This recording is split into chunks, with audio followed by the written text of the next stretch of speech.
시편 120편부터 134편까지는 우리가 성전에 올라가는 노래라는 부제목이 붙었는데요.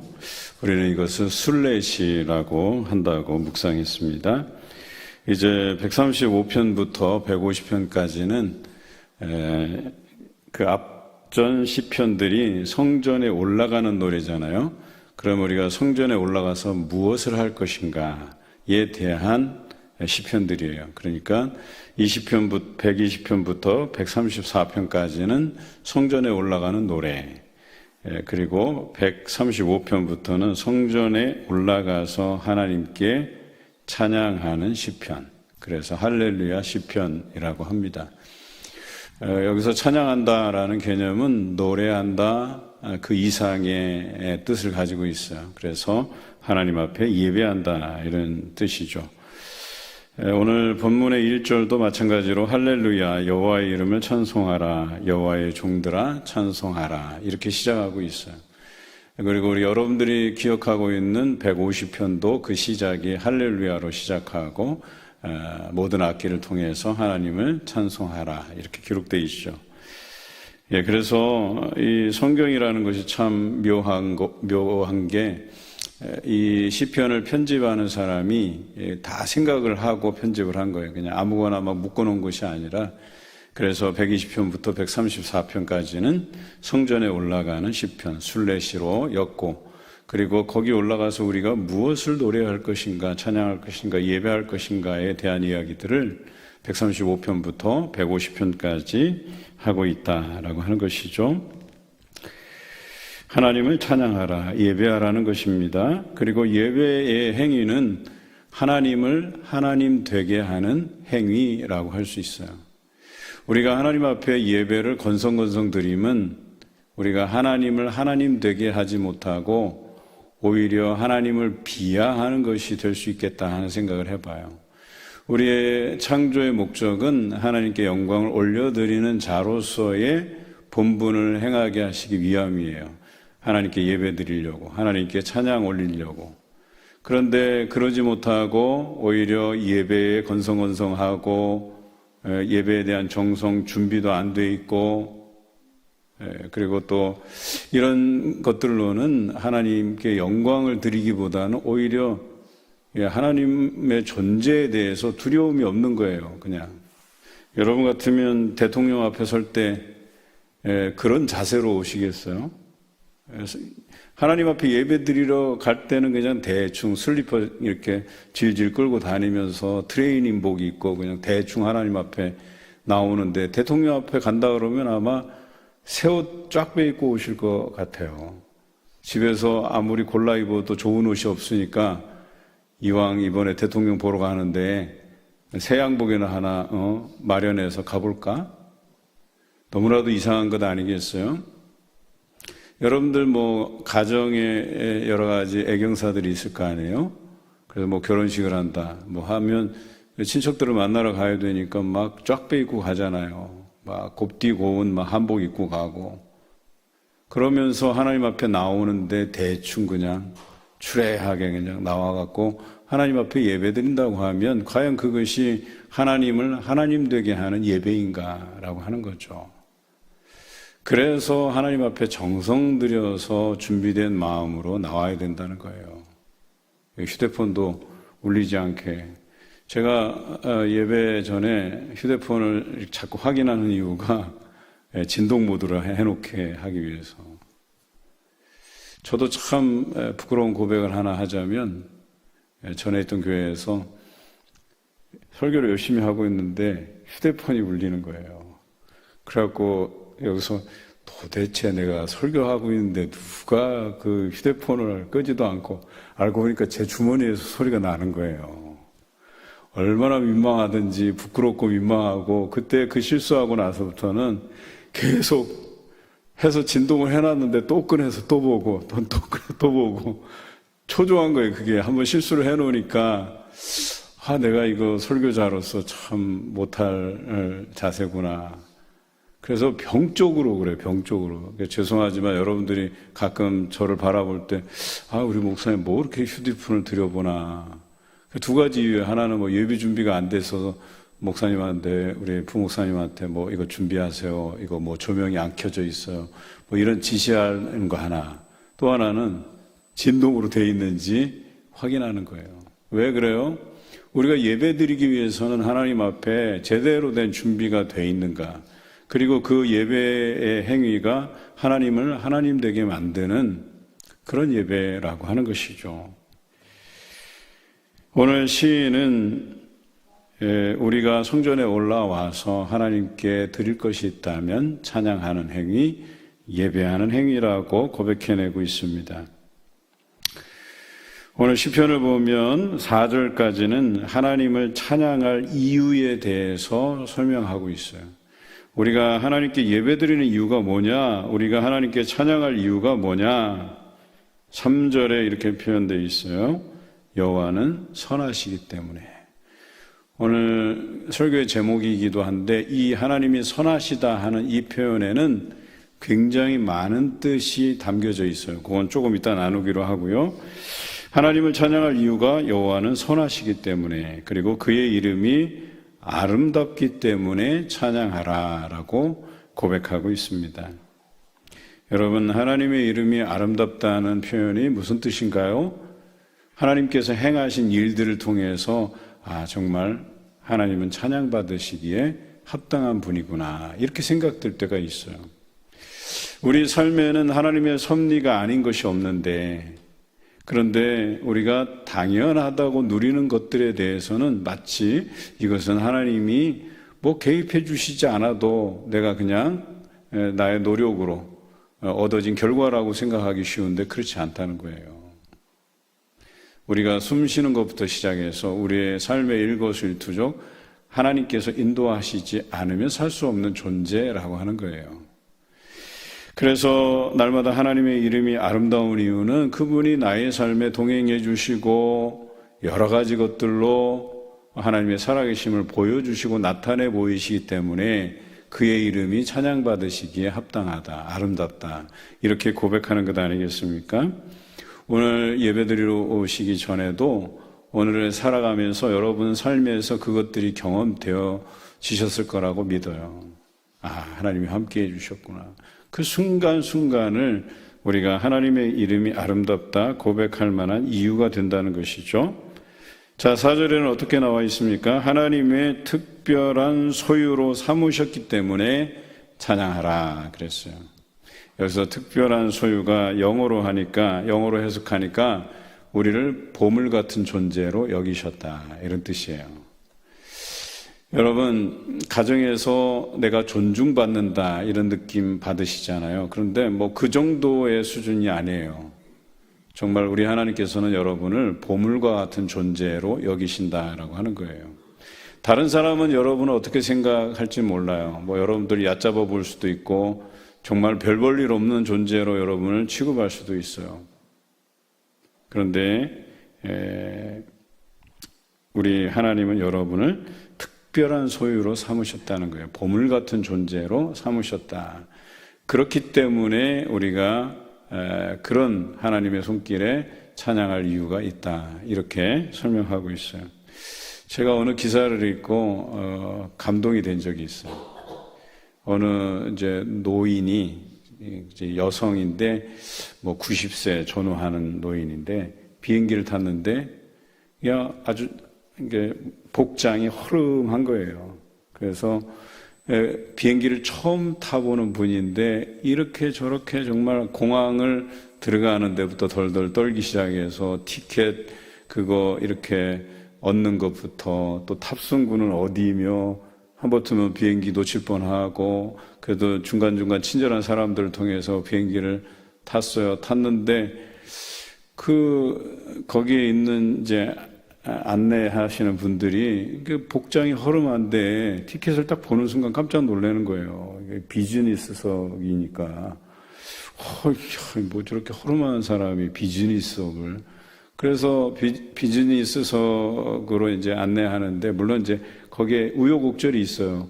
이 할머니가 비행기를 처음 타니까 이 할머니를 내가 있는 이코노미석으로 안내해드리고 자기가 비즈니스석에 앉아도 되겠다, 생각하는 사람이 이렇게 데려가는데 또 할머니가 그 비즈니스 속 자리는 또 잘 알아갖고 거기 앞에서 딱 멈춰갖고 이제 그 사람의 음모는 이제 이렇게 지나가게 됐는데 또 옆에 앉은 사람이 쓱 잡지를 갖다 그 자리에 탁 놓으면서 이제 그 허름한 사람이 자기 옆에 앉는 게 되게 싫었던 모양이에요. 그래갖고 또 거기서도 우여곡절을 겪고 그래서 비행을 하는데 이제 목적지에 도달할 즈음에 기내에 방송이 울려 퍼진 거예요. 그런데 그 할머니를 거기 비즈니스석으로 끊어준 사람이 기장이었어요. 기장. 그 비행기를 모는 기장이었는데 이 기장은 어머니가 형편이 어려워서 아들을 입양 보낸 그 아들이에요. 그런데 아들이 엄마를 알고 어떻게 해요? 그렇게 비행기를 처음 태우고 거기서 감동을 선사하기 위해서 이제 그런 이야기를 한 거죠. 엄마를 자기가 용서했다 이거예요. 다 용서했다.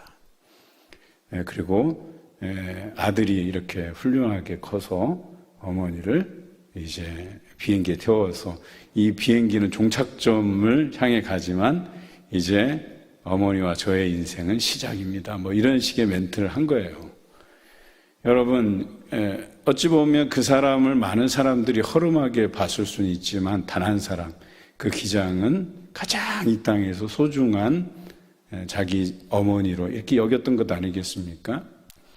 마치 그와 같이 여러분들이 어떤 허름한 인생이라 할지라도 내가 가진 것도 없고 또 어떻게 가진 지위도 잘 없고 그냥 평범하다 못해서 정말 하루 먹고 사는 것도 힘든 그런 상황에 놓였을지라도 하나님께서 여러분을 선택하셨다는 거죠. 그래서 특별한 소유로 삼았다, 보물같이 여기신다라고 하는 것이죠. 그렇기 때문에 찬양할 이유가 충분하다 이렇게 노래하고 있는 것이죠. 이제 5절부터 18절까지는 우리가 예배하게 되는 이유, 하나님을 찬양하게 되는 이유에 대해서 소개하고 있어요. 이유가 아니라 이제 내용이죠. 이유는 충분하니까 이제 우리가 무엇을 가지고 노래할 것인가. 그래서 하나님은 어떤 분이다라고 이렇게 표현해내는 그런 내용에 대해서 이야기해요. 하나님이 어떤 분인가에 대한 그런 내용을 자세히 노래하고 있는데 5절에는 이렇게도 기록되어 있습니다. 하나님은 위대하시되 모든 신들보다 위대하시다고 노래하고 있습니다. 여러분 살아가시면서 하나님이 위대하신데 이 땅에 존재하는 모든 신보다, 물론 이 땅에 존재하는 신은 아니죠. 그런데 많은 사람들이 신처럼 여기는 그것보다 더 위대하시다고 고백하고 있는 거죠. 정말 우리 하나님은 위대하신 분이십니다. 이런 위대하신 하나님을 여러분 삶에서 날마다 경험하고 그렇게 고백해내고 그런 하나님께 예배드리는 여러분 되시길 바랍니다. 6절에 보니까 하나님께서 기뻐하시는 일을 천지와 바다와 모든 깊은 데서 다 행하셨다라고 노래하고 있어요. 하나님께서 기뻐하시는 일, 뜻하신 일, 이것들을 온 땅에, 온 우주에 다 이루셨다라고 노래하고 있어요. 저는 여러분들이 그런 고백이 있었으면 좋겠어요. 내 인생에 동행해 주시고 여러분 인생에서 이루지 아니한 것이 없다라고 고백하시면 좋겠다는 생각이 들어요. 아직까지 여러분 생각에 하나님께서 이것은 꼭 반드시 좀 응답해 주시면 좋겠다 하는 기도 제목들도요, 반드시 하나님께서 이루실 것이라고 믿고 기도하시길 바라요. 그러면 여러분 인생에서 반드시 하나님이 다 행하셨다고 고백하시는 그런 날이 속히 올 줄로 믿습니다. 7절에는 이렇게 기록되어 있습니다. 안개를 땅끝에서 일으키시며 비를 위하여 번개를 만드시며 바람을 그곳에서 내심을 노래하고 있어요. 우리가 가뭄이 시작되면 이 가뭄이 언제 끝날까 이걸 고민하게 되잖아요.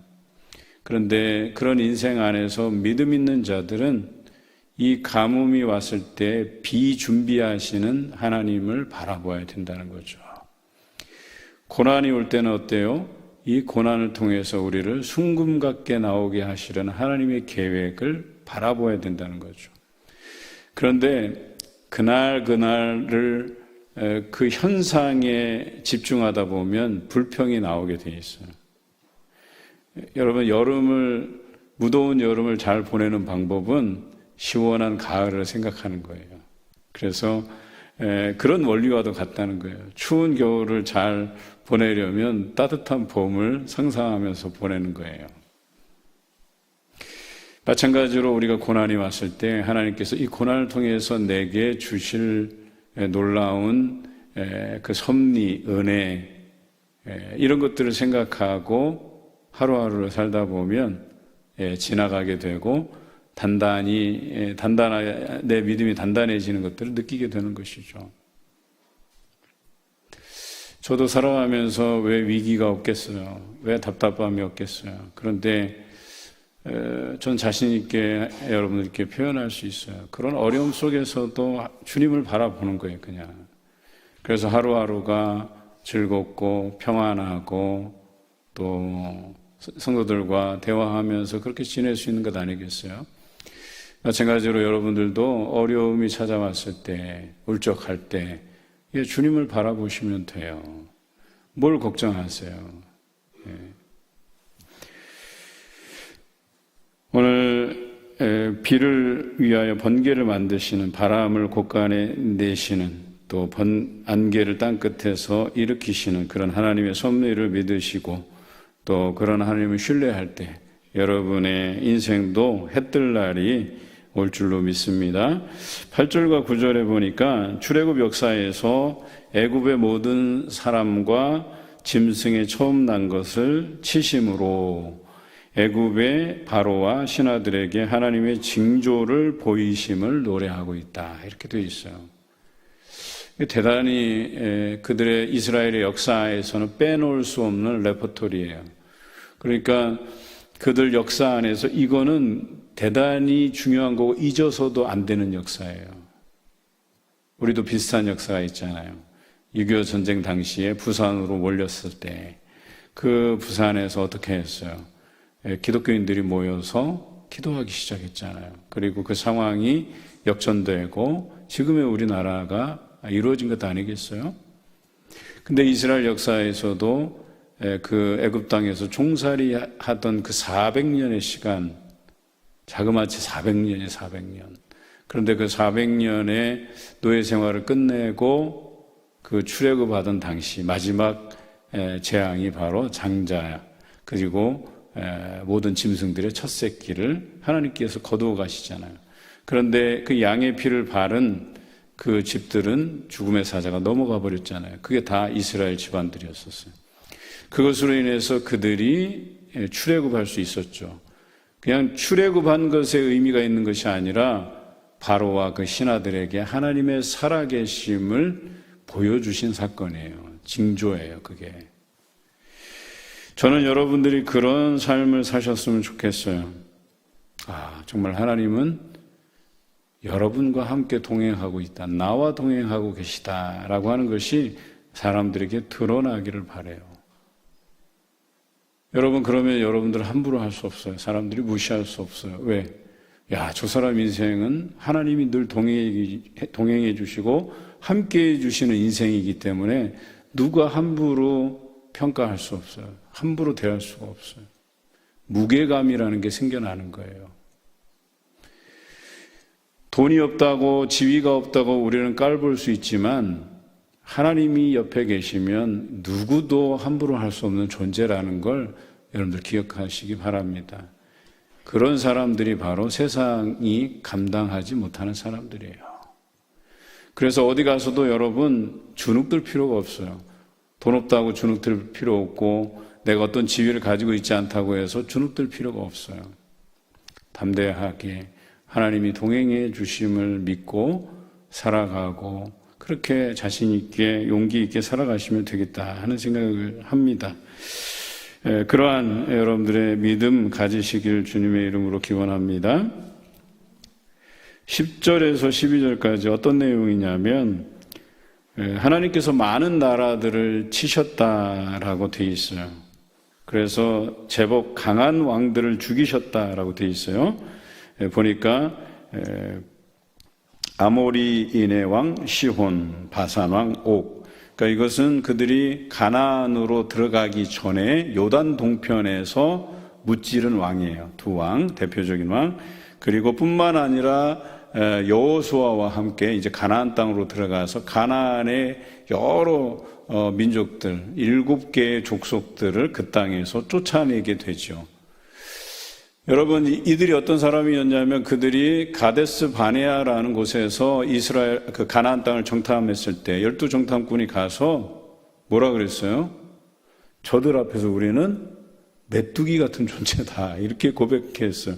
그들은 막 굉장히 거인 족속이에요. 등치가 산만하고 막 이런 사람들. 그런 사람들이었는데 그들을 어때요? 그렇다고 해서 이스라엘 백성들이 많은 숫자로 이렇게 들어간 것도 아니고 전쟁에 능하지도 않고, 그럼에도 불구하고 가나안의 왕들을 하나님께서 죽이셨다 그랬어요. 그리고 그 땅들을 누구에게 줬다? 이스라엘에게 기업으로 주셨다, 이렇게 노래하고 있어요. 우리 하나님은 그런 분이십니다. 얼마나 대단하신지.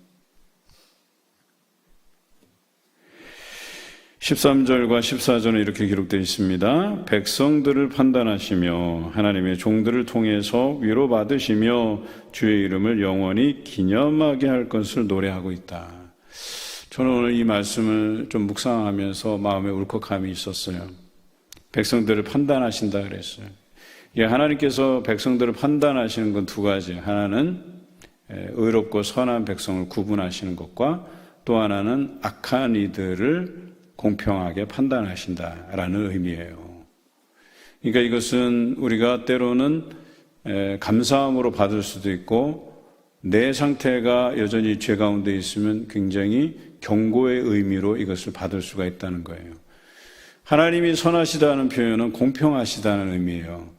선한 이들에게는 하나님의 동행하심으로, 악한 이들에게는 심판으로 다가오시는 그 하나님을 이야기하고 있는 거예요. 자, 그리고 중요한 표현인데요. 하나님의 종들을 통해서 위로받으신다. 여러분, 위로받는다는 표현이 이상하잖아요. 우리를 위로하시는 하나님이신데 무슨 위로를 받을까? 그러니까 이 표현은 하나님께서 기뻐하신다, 이런 뜻이에요. 여러분, 하나님의 종들, 교육자들을 필요해서 이건 목회자만 의미하는 것은 아니에요. 하나님의 종들은 누구예요? 여러분들도 다 포함되어 있어요. 그런데 우리 하나님께서 기뻐하실 때는 언제예요? 그 종들이 종답게 살아갈 때, 하나님의 뜻을 잘 받들 때, 선한 양심을 가지고 살아갈 때. 여러분들 송구영신 예배 드릴 때 말씀 카드 뽑잖아요. 저희 가정이 뽑은 말씀이 선한 양심을 가지라. 그 양심을 비방하는 자들로 부끄러움을 당하게 하시라 하시는 그 하나님을 드러낸 구절이었었어요. 그래서 저는 그래요. 여러분들이 당당하게 선한 양심을 가지고 살면, 사람들이 그 선한 양심을 비웃고 비방해도 언젠가는 그들을 부끄럽게 할 일이 반드시 생긴다라고 하는 거예요. 외부에서 여러분들, 그 시간에 좀 여행도 다니고 그렇게 쉬지, 뭐하러 예배 드리러 가고 거기에서 봉사하고 네가 무슨 가정부냐, 이런 얘기까지 할 수도 있는 것 아니겠어요? 거기서 밥 짓고 주차 봉사하고 뭐하러 그렇게 교회 다니면서 힘들게 신앙생활 하냐? 아니죠. 언젠가는 그들이 그 비웃음을 하나님께서 대갚아 주실 날이 반드시 온다.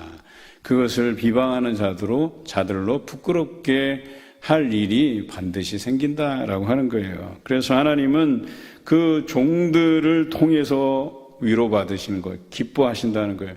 종들이 자기 일을 잘 맡아서 주변의 시선에 아랑곳하지 않고 하나님의 뜻을 잘 받들 때, 그럴 때 하나님께서는 그것을 기뻐하신다는 거예요. 그것으로 위로받으신다라고 하는 것이죠. 또 한 가지는 그것을 통해서 주의 이름을 영원히 기념하게 할 것을 노래하고 있어요. 여러분들이 그렇게 생활하시다 보면 사람들이 정말 하나님 살아계시는가 보다, 그렇게 인정할 날이 온다는 거예요. 그러면 사람들이 그 하나님은 살아계시다라고 하는 것을 영원히 기억하고 기념하게 될 것이라고 이야기하는 거예요. 한 번으로 그친다는 게 아니에요. 우리 하나님께서는 여러분들을 통해서, 여러분의 삶을 통해서 하나님이 살아계심을 드러내 보이시는데 다른 사람으로 하여금 그런 고백이 나오게 한다는 거예요. 정말 하나님 살아계시는구나. 저 사람에게 하나님께서 나타내 보이시고 동행해 주시는 것이 다른 사람들에게 인지가 되는 거예요. 각인이 되는 거예요. 그래서 그 사람이 뭐예요? 저 사람은 정말 하나님이 동행해 주시는 사람이구나. 그래서 함부로 할 수 없구나. 이런 생각을 가지게 한다는 거예요. 이게 바로 하나님을 영원히 기념하게 할 것이라고 노래하는 것과 같은 거예요. 저는 여러분들이 그런 특별한 존재가 되시길 바라요. 여러분을 선택하시고 보물처럼 여기시는 이유가 거기 있어요. 내가 말씀대로 행할 때 여러분에게 하나님의 역사하심이 드러나고 그걸 다른 사람들이 볼 때 정말 하나님 살아계시는구나, 이렇게 여길 만한 일들이 여러분 인생에 날마다 경험되시기를 주님의 이름으로 기원합니다. 15절에서 18절까지는 입이 없어도 말하지 못하며 눈이 있어도 보지 못하고 귀가 있어도 듣지 못하며 아무 호흡도 없는 우상들이라고 표현되어 있어요. 그 우상을 섬기는 자들도 그와 똑같아질 것이다 그랬어요. 여러분, 우상은 뭐예요? 눈이 있어도 보지 못하고, 입이 있어도 말하지 못하고, 귀 있어도 듣지 못하고, 호흡도 없고, 그런데 그 우상을 섬기는 자들이 다 그와 같을 것이다, 이렇게 노래하고 있어요. 이건 당연한 것이죠. 자, 이제 19절에서 20절까지 말씀은, 21절까지는 하나님은 우리에게서 얼마나 찬양을 받으시려 하시는지에 대한 기록이에요. 여러분, 우리 하나님은 여러분들에게서 찬송 받으시기를 원하시는 분이세요. 그러면 여러분들로부터 찬송을 받으시기를 원한다고 할 때 어떻겠어요? 여러분이 찬송할 만한 이유를 나타내 보이실 것 아니에요. 우리가 말씀을 통해서 그분은 선하시다, 또 그 이름이 아름답다, 또 여러 가지 이유들 우리로 특별한 존재로 삼으셨다라고 하는 이런 어떤 명시적인 그 기록을 통해서도 우리가 하나님을 찬양할 이유가 되지만, 오늘 우리가 읽은 5절부터 18절까지의 말씀을 보면 그렇게 여러분 삶에서 하나님이 드러내 보이시는 일들이 있다는 거예요. 그 일들을 우리가 생각하면 어때요? 하나님을 찬양할 이유가 충분하다는 거죠. 그러니까 뭐예요? 우리 하나님은 그런 일들을 일으켜서라도 여러분을 통해서 찬양받기를 원하시는 분이시다, 이렇게 고백하고 있는 거예요. 19절에 이렇게 되어 있습니다. 이스라엘 족속과 아론의 족속들에게 하나님을 찬양하라고 하십니다. 온 백성이 하나님을 찬양하라고 요구하고 있습니다. 20절에는 레위 족속에게 하나님을 찬양하라고 되어 있습니다. 굳이 억지로 해석하자면 레위가 성전에서 봉사하는 사람들이잖아요. 그죠? 그러니까 레위 지파 사람들이, 그러니까 성전에서 봉사하는 여러분 모두가 다 하나님을 찬양하기를 원한다, 이렇게 표현하고 있는 것이죠. 또 여호와를 경외하는 모든 자들에게 하나님을 찬양하라고 되어 있어요. 21절에는 하나님은 찬양받으시기에 합당하심을 노래하고 있어요. 그래서 19절부터 21절의 말씀을 잘 읽어보면 우리 하나님은 우리에게서 받으시려 하는 게 찬양이구나, 예배구나 라고 하는 것을 알게 된다는 것이죠. 자, 오늘 이 135편의 말씀을 통해서 정말 우리 하나님은 선하시다 할 만한 분임을 알게 됩니다. 앞서서 말씀드린 것처럼 선하다라고 하는 이 뜻에는 여러 가지 의미가 포함되어 있습니다. 하나님은 거룩하신 분이시다. 하나님은 공평하신 분이시다. 하나님은 최선으로 인도하시는 분이시다. 하나님은 악한 자를 부끄럽게 하시는 분이시다. 하나님은 약한 자에게 도움이 되시는 분이시다. 하나님은 슬픈 자에게 위로가 되시는 분이시다. 하나님은 병자들에게 치료자가 되시는 분이시다. 이게 다 하나님은 선하시다라고 하는 표현에 포함되는 것들이에요. 여러분, 이거보다 여러분들이 표현할 수 있는 다양한 표현들이 있을 거예요. 제가 시간상 그냥 짧게만 몇 가지 불러드렸지만, 여러분, 하나님은 선하시다 라는 이 표현에 얼마든지 써나갈 수 있어요. 여러분, 왜 선하신지, 나에게 찬양할 이유를 충분히 주시기 때문에 부터 시작해서 모든 것들을 써나갈 수 있어요. 자세히 써나갈 수 있어요. 저는 지금까지 50여 년을 살아오면서 하나님 정말 선하시다 하는 이 고백을 날마다 해요. 하나님께서 그때마다 역사를 일으키시고 나타내 보이시고, 때로는 나를 겸손하게 무릎 꿇리시기도 하고, 때로는 나를 높이 올려 세워주시기도 하고, 때로는 그 수렁에 빠져 있을 때 나를 건지시기도 하고, 도우시기도 하고, 나를 치셔서 복종시키시게 하시기도 하고. 그런데 이 모든 것들이 단 한마디로 설명이 돼요. 여호와는 선하시다. 오늘 여러분들의 인생의 고백도 하나님은 선하시다라고 표현하시길 바라요. 그런 하나님이 여러 모양으로, 여러 인생의 응답으로 그렇게 나타나실 줄로 믿습니다. 이 밖에도 여러 뜻이 하나님은 선하시다라는 표현에 담겨 있을 겁니다. 이러한 하나님이 여러분의 삶에 날마다 경험되시기를 주님의 이름으로 기원합니다.